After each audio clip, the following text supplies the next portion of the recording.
Merci. Merci. Gisèle Biémouret pour Nouvelle Gauche.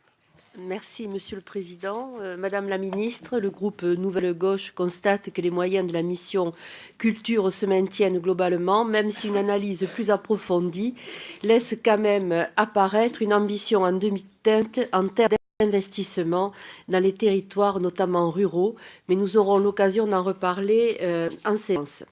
L'essentiel de mon propos portera sur quelques points précis du programme 175 dit des patrimoines.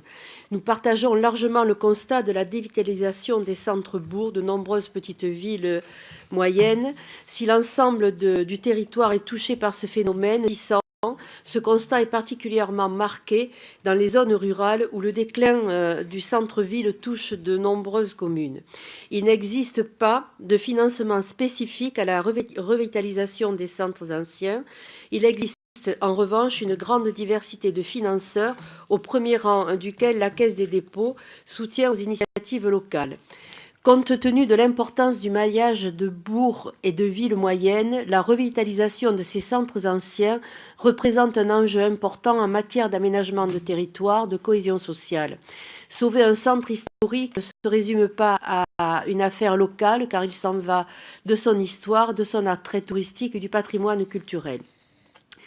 S'agissant donc de vos annonces sur les crédits participant à la revitalisation des centres anciens portés à 9 millions d'euros, qu'en est-il de l'efficience de ces investissements vis-à-vis des autres moyens mis en œuvre par l'État, dont le fonds de soutien à l'investissement local? Serait-il possible d'envisager un effort plus marqué sur les territoires ruraux afin de lutter contre la fracture territoriale? Ce programme ne pourrait-il pas s'insérer dans un programme national de revitalisation avec le patrimoine culturel comme partie prenante, programme recommandé par un rapport sénatorial publié cet été? Pourriez-vous nous en dire enfin davantage sur le mode de fonctionnement du fonds incitatif de partenariat de 15 millions d'euros vers la rénovation des monuments historiques des collectivités à faibles ressources?